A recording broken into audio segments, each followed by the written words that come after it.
So some of you might know this, some of you might not, but surfing and skimboarding was my entire life growing up. It is the reason that I started making YouTube videos seriously. All I did was eat, sleep, and breathe skimboarding and surfing my whole life. It was my entire life, and I dreamed of being a pro surfer growing up. But there's really no waves here on the Gulf of Florida, so I had to settle for the sport of skimboarding, and I absolutely loved it. Today I'm making this video because sadly we lost an absolute legend in the sport of skimboarding and somebody that I looked up to my entire life as an athlete. Recently we lost pro skimboarder Koty Lopez to a heart condition. I only skimmed with him a handful of times, and unfortunately I wasn't as close to him as so many other people were in the sport. However, I felt the need to share how he touched my life personally, because he did in a big way. So myself and my friends absolutely worshipped pro skimboarders when we were little. They were our superheroes, and a big part of that was the 10th Street Bros skimboarding movies. Every time one of the movies would come out, me and my friends would all hang out and watch them together, over and over and over again. One of our favorites was a little one called Knee Deep in the Hoopla,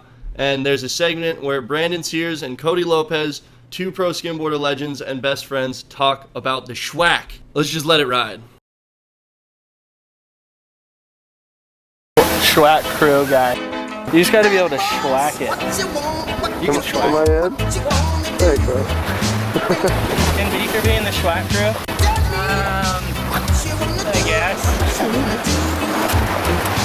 Who else is in it? Paolo's in it. Paolo can schwack, kinda. I think Koty T, definitely. And then,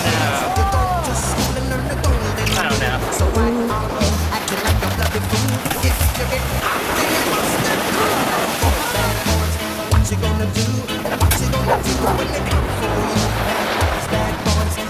Where my dogs at? You hear him barking?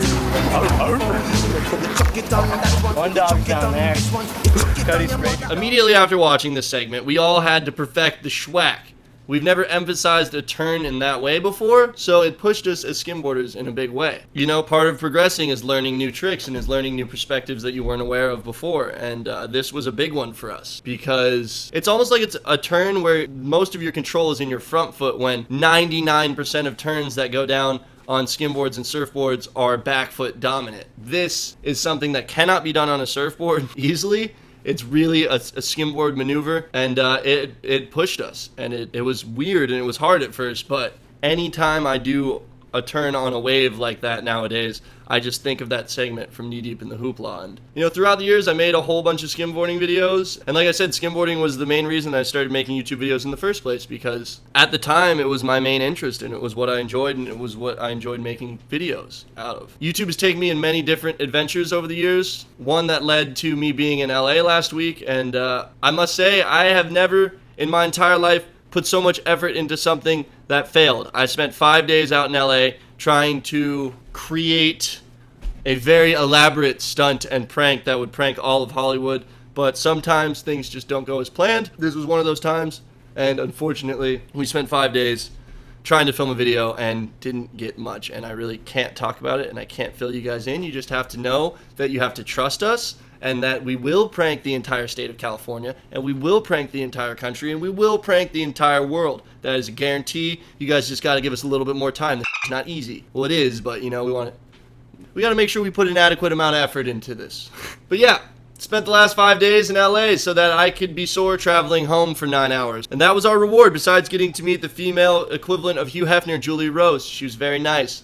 Lovely girl. So I was supposed to go home on Saturday. I opened my Instagram. I saw that Koty Lopez, the Fallen Skimboarders paddle out was the next day, and I was supposed to go home, but I was so close to the area, and I don't believe in coincidence, and I believe that everything happens for a reason, so my wonderful friends agreed to missing our flights so that we could go to the memorial. So we drove to Laguna, and we went to Koty's paddle out, and I got some footage, so I wanted to share it with you guys and with everyone who's there.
If I had to choose one favorite spot,